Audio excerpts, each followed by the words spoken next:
Okay, chalo. Let's start for today's class. Okay, so we will start the topic on power supplies. We will start with regulated power supplies, then we will see switched mode voltage regulators, and then IC regulators. So let's start with this first topic on power supply, that is regulated power supplies. Okay.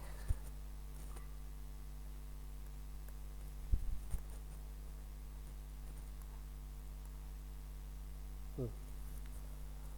Okay, uh, so basically, okay, hello everyone again. So let's start. Uh, there is a difference between voltage stabilizer and voltage regulator. Okay, and there is a small difference actually, not much big difference. So a voltage stabilizer, for example, is a circuit. Uh, Obviously, it will be made up of semiconductor devices.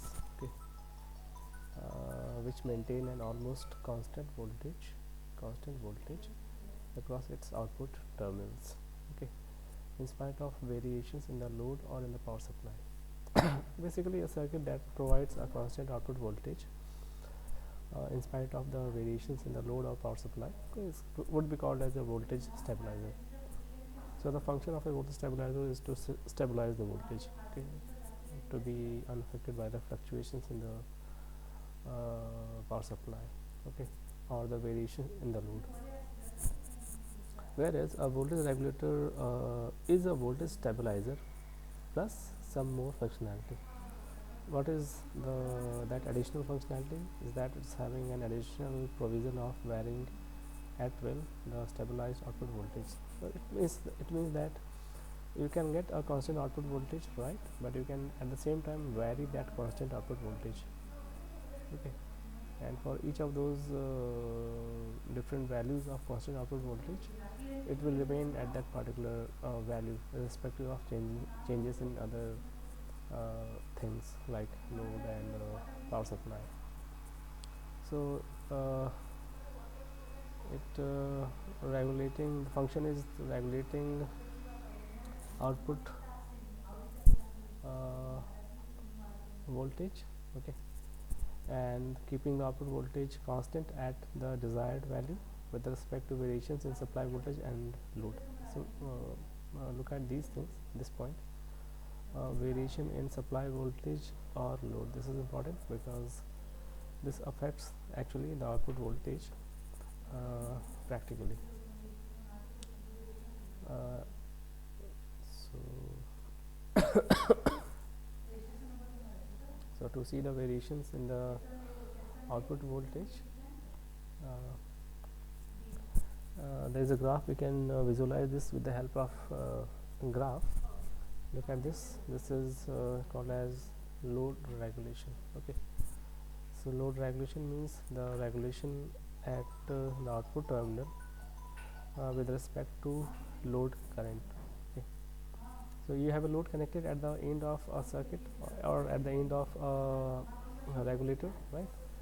And that load may draw some current. Okay, and if it is not drawing constant current, if the load is varying, then it will draw different amount of current at different instant of time. So varying the load, how does it affect the output voltage? Okay, how does the variation in load current is going to affect the output voltage? So what happens is that when the load current increases, then actually the like a this curve, this falling down by a small by some amount. Okay, so when the load current increases, the value of output voltage also increases. Okay, and this is the current when load current is zero. It's called as no load condition, when there is no load connected and load current is zero. But as the load is connected and as the load is varied, the value of output voltage changes with the variation in the load. Okay, so this is the maximum and this is no load output voltage status or condition or value, and this is the actual practical output voltage curve with respect to the change in the load current. Okay, so this is one thing. So this can you can think of like if you are drawing, if you are, again I'm giving that example, if you are driving a bicycle, okay, for example, and you are alone, then how do you feel? And if you take one more load, as like if you pick up one of your friends and he also sits on your bicycle, and then you have two persons sitting on the same bicycle, and then you ride the try to ride the bicycle, okay, then how do you feel in that condition?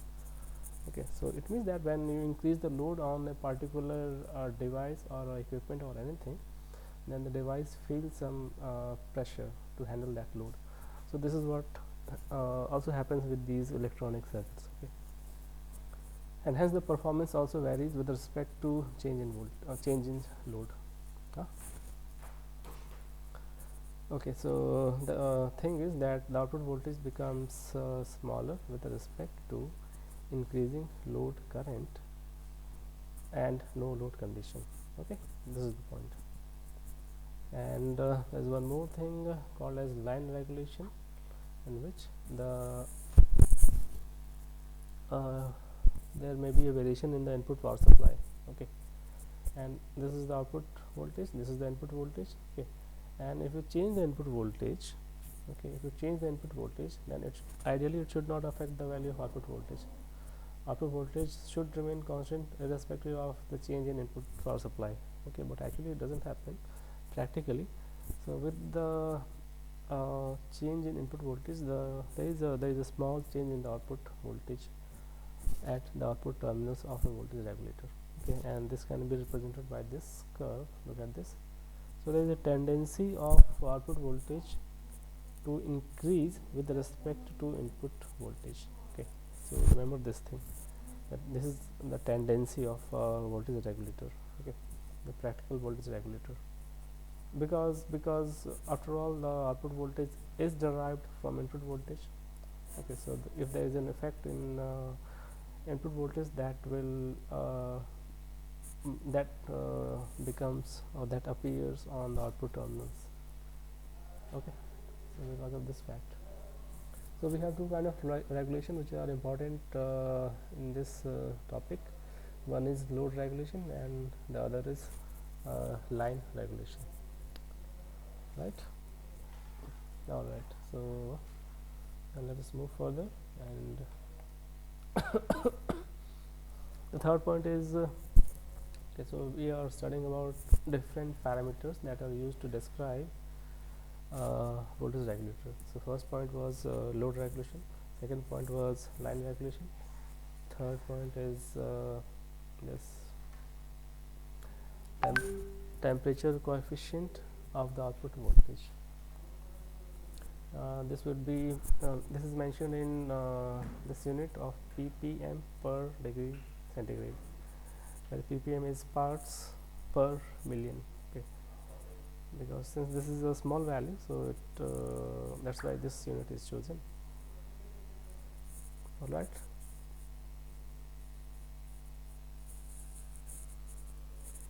so and this depends on the voltage coefficient of the reference voltage, and we will see that V reference or the reference voltage is a part of the voltage regulator. Okay, okay, look at this diagram, block diagram. This is the reference unit that would be providing the reference voltage to this circuit. Okay, so actually this parameter depends on the voltage coefficient of this particular block reference, V reference. Okay, and this is actually the del V naught by V naught into 1 by delta T. Okay, and there are some other small signal parameters also that you will find in the data sheet of these voltage regulators. So any component, any electronic component will be having its own data sheet that mention the different characteristic and behavior of that particular element. Similarly, this voltage regulator would be having its own data sheet also, and when you go through this data sheet, you'll find these parameters mentioned. Okay, there would be mentioning of output resistance, then ripple rejection factor, then maximum power dissipation, the efficiency, the maximum input voltage, load current which can, the maximum value of load current that can flow through this circuit, then Vi minus V naught minimum, then Vi minus V naught maximum. So these are some other parameters which you will find on the data sheet of this voltage regulator, and which will give you an idea about the performance or the characteristic of that particular voltage regulator that you are working with. Okay. So let's start with the types of DC voltage regulator. Okay, so the aim is to produce output value which is constant, which is actually DC. So that's why it's called as a DC voltage regulator. Okay, so we have basically two types of DC voltage regulator. One is series voltage regulator and shunt voltage regulator. Okay, so the name suggests something that series, something will be in series with the voltage regulator, something would be in shunt in the circuit. Okay, we will see what is that particular thing which is giving the name, that series voltage regulator and shunt voltage regulator. Okay, and the series voltage regulator is more popular. Okay, and shunt voltage regulator is used when the load is relatively constant. Okay, so these are some points regarding these. And then let's see the block diagram for a series voltage regulator. Okay, this is the block diagram, look at here. And so it consists of 1 2 3 4 5 sub blocks. Okay, this is the control unit, then amplifier unit, and comparison, and reference unit. Okay, and this is the sampling unit, right? And the diagram, they are connected. Okay, I forgot to draw the connection between these blocks, different blocks. So overall the functioning will be like this. So the reference unit will provide a reference voltage. It will provide a reference voltage. Okay, let's call V a reference. Okay, the sampling unit will be used for providing feedback to the circuit. It will sample some value, some portion of the value from output voltage, and will feed back that sampled value to the input side. Okay, so it will provide some partial output voltage value for feedbacking. Okay, and we know that feedback is used, negative feedback is used especially to stabilize the circuits, to make the circuits more stable. Okay, and here the task is to create a very stable value of DC output voltage, and that's why this negative feedback would be used here. Okay, and if these two values are coming to this comparison unit, okay, this will compare these two values, and based on this comparison it will produce some output. Okay, and that output, which is actually the error part. Okay, error means the difference between these two signals. Okay, and that error signal would be amplified by one amplifier unit. Okay, and there would be a one control unit, and in this way the whole functioning of this series voltage regulator is done like this. Okay, this is the input side, input voltage, and this is the output side, output voltage. Okay, so let's start with the first block, sampling unit. Look at here. The function of a sampling unit is to pick up a sample of output voltage and feed it to the comparison unit, Okay, look at here in the diagram, it is picking up some portion of the output voltage from here and feeding the output of this sampling unit is going into the input of this comparison unit like this. Okay, and if it's a task of picking up some voltage, then a simple voltage divider circuit can be used. Okay, and this is the simple very simple voltage divider circuit. Look at here, if this is the output voltage, this complete is the output voltage. Okay, so we can connect the resistances like this, and let's say that this particular voltage that appears across this resistance value is fed to the comparison unit. Okay, so out of this complete voltage portion, voltage that appears across this full resistance, only that value of voltage is picked up which appears across this value of resistance. Okay. And if this is R2 and the upper one is R1, then we know the simple formula for V that appears across this R2 is given by, that is R2 by R1 plus R2, the total resistance, multiplied by the complete voltage, that is V0. Okay, so this makes this simple sampling unit. All right. Okay, now let's move to the next block that is called as a reference unit. That is this one, the bottommost unit, reference unit.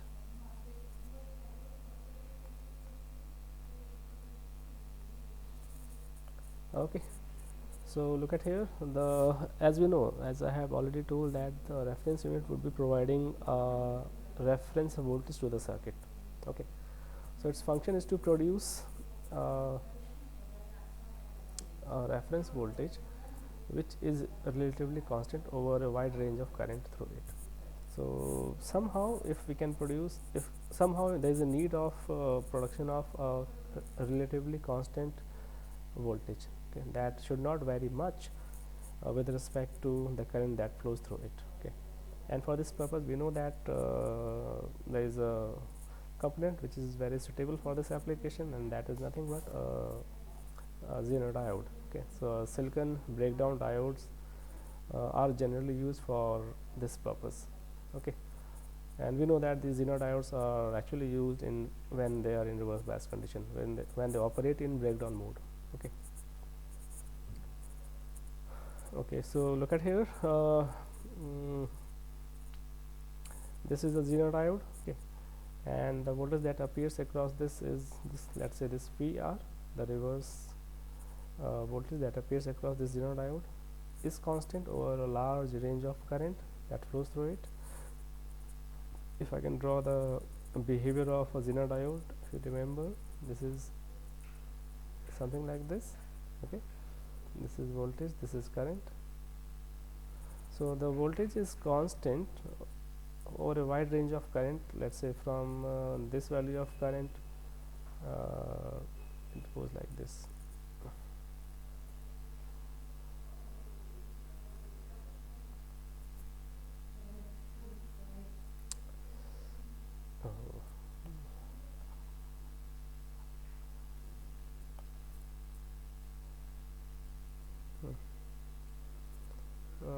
Okay, so let's say from this value of current to this value of current, so over this window of range of current, the voltage can be regarded as essentially constant. Okay, and why up to this, not beyond this, because this is the limit, maximum current that this Zener diode can handle. Okay, any electronic component would be having some its limitation at how much maximum current or voltage or power it can handle.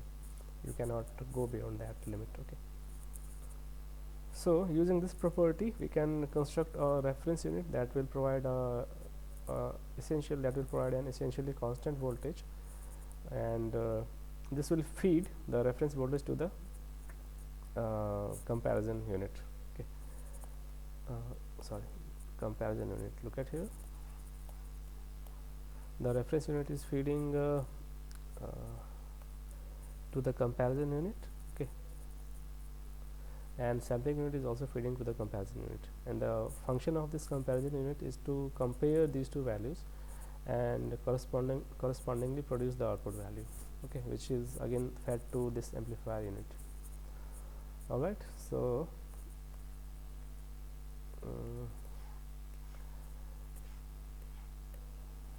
next block is comparison. Okay, let's see this comparison unit. So as we had seen that this comparison unit will take the input voltage from reference unit and sampling unit, and then it will be performing the comparison operation, okay, and should produce output voltage correspondingly. So basically it's taking two inputs and providing one output. So any 3-terminal device would be sufficient for constructing this comparison element, and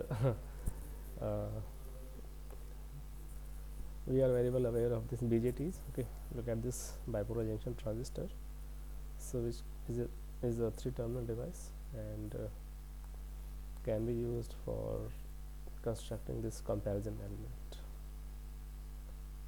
Okay, look at here, this one and this one. So the function of a comparison element is that it compares fraction of output voltage with the reference voltage and produces a difference signal. Okay, difference or error signal. A single stage common emitter amplifier or an emitter coupled difference amplifier would be just sufficient enough to construct this comparison element. Okay, and the output of this output is control signal that adjusts the operating state of the control element. This thing we will see. So look at here.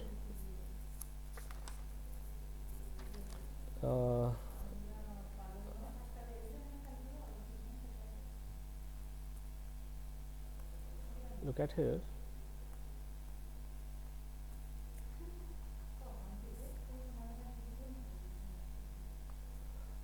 This circuit is more suitable for low output voltage when the output voltage is low, and this circuit is more suitable when the output voltage is high. Okay, there is a very little difference between this one and this one.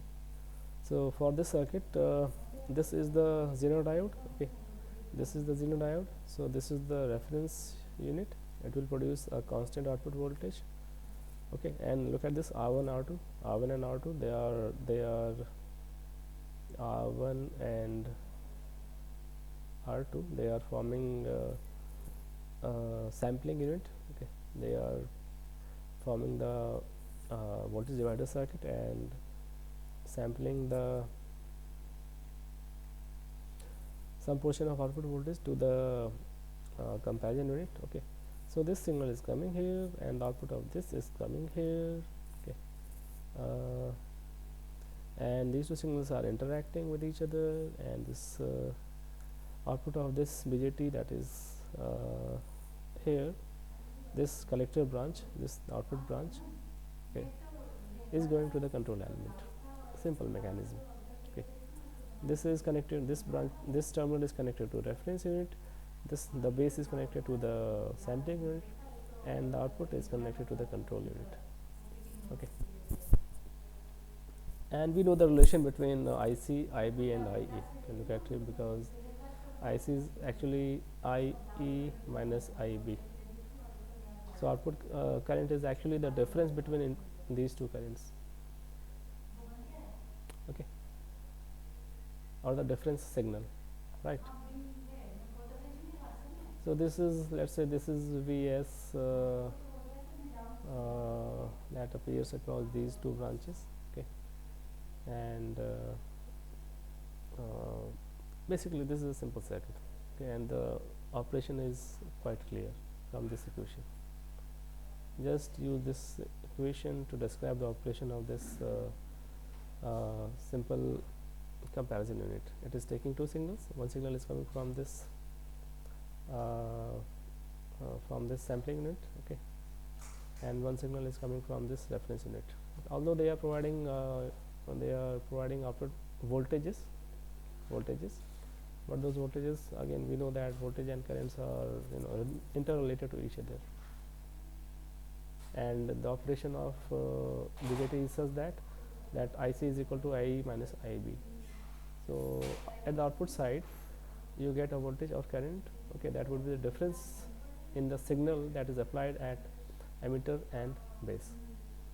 So basically you are getting a difference of these two signals at the output terminal, and this would be fed to the amplifier and control unit for further processing. Okay, Similarly, in the same way, we can describe the functioning of this particular circuit also, which is more suitable for high output voltage. All right.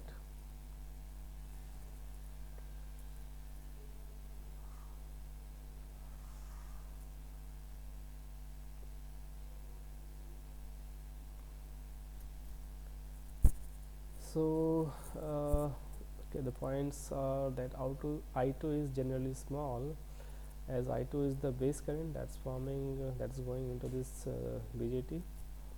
That will not affect much, will not affect Vs much. Okay, that is, the current through the sampling network must be sufficiently large that whatever current the base of T1 draws, the loading on the voltage divider is negligible. All right, and R3 is used in order to ensure that Zener diode is operating well under breakdown region. So R3 is supporting this Zener diode to always remain under breakdown region. Okay, so that it will produce that constant voltage across it. All right. So the next block, if you remember that block of this regulator, the output of comparison unit is going to this amplifier unit, and then finally it's going to this control unit. Okay. So let's see this amplifier unit. The function is to amplify the signal, and we have seen till now many types of amplifiers, DC amplifiers. Okay. So any of those circuits can be used here to amplify the signal that's coming from the comparison unit, and in most cases a single transistor amplifier okay, serves both as comparison element and the DC amplifier, because we know that BJT has got it can be used for amplification. Okay, although it is producing a difference at the output terminal here, but it has also the capability to amplify the signals. So a single transistor can serve both purpose of comparing and amplification both. Okay, but for improved regulation and lower output resistance of the regulator, a multi-stage amplifier may be used. But you will see that generally in these practical circuits,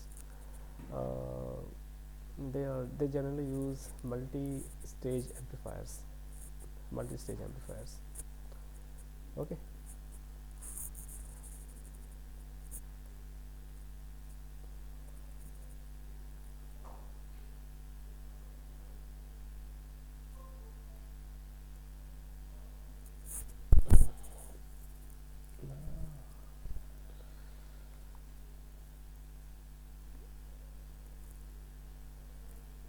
Okay.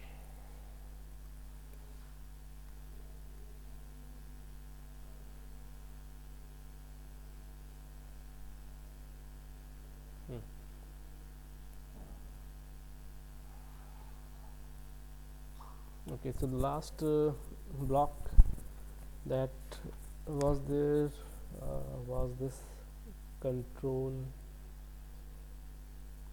element. Okay, and the output of the amplifier is going into control element. Okay, and either this is connected in series or in shunt with the input and load. Okay,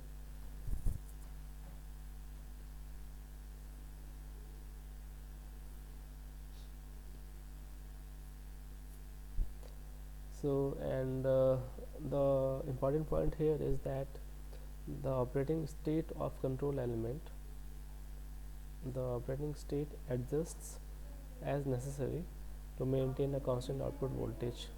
Okay, so it plays a very important role in maintaining the output voltage to at a constant value, at a constant point, by changing its own state. Okay, it varies by itself, but it maintains the output voltage to a constant level. All right. So if V naught, suppose if V naught, the output voltage increases, then control signal would increase, okay, and this increase in the control signal will cause more voltage drop across the control element. So more voltage will drop across the control element, and hence finally reducing the output voltage and maintaining it constant.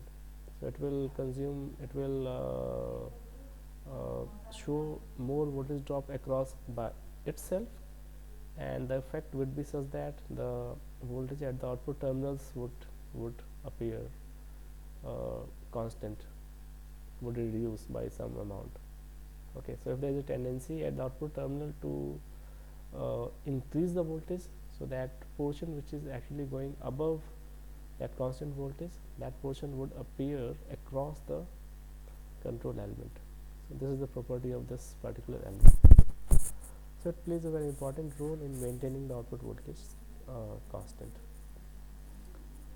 So basically what is happening is that if the voltage drop across a control across this element is increasing or decreasing, it means that its resistance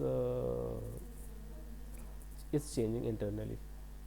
Okay, so the function of the control signal is to increase or decrease the effective resistance of the control element. Okay, and depending on whether V out is going high or becoming low respectively.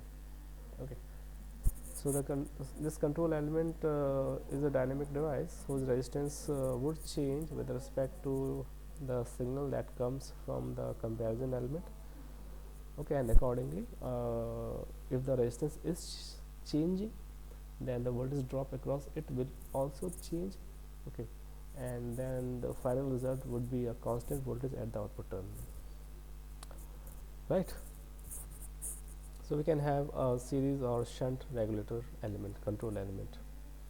Look at this, for example, this is a series regulator element. Okay, as if this is the input voltage, this is output voltage, this is, let's say this is input voltage to the regulator, this is output voltage of the regulator. Okay, this is signal is coming from DC amplifier. Okay, till now we had seen these till this stage DC amplifier, and this particularly this element which is connected in series okay, with the input and output, and hence it's called as a series voltage regulator, series regulator control element, series control element.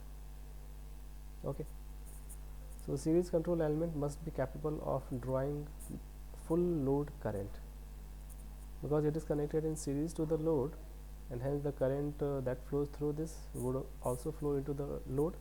So the same current would flow into the load and this controlling element. So whatever maximum capability of the load is there, so that must be handled by this series element, that is capable of drawing full load current and full load voltage for shunt control element. And in shunt control element, since this would be connected in shunt with the load, and hence it should be able to handle the full load voltage that appears across the load. Okay,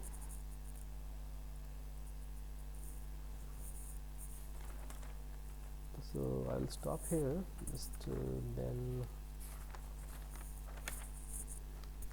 then we will come to this topic, switched mode voltage regulator, next time. So till here we had seen the introduction part of DC voltage regulator, and the different characteristics, parameters which are there in the data sheet, and the block diagram of DC voltage regulator, and we had seen also in brief the functioning of these individual blocks which are present in the in these regulators. Okay.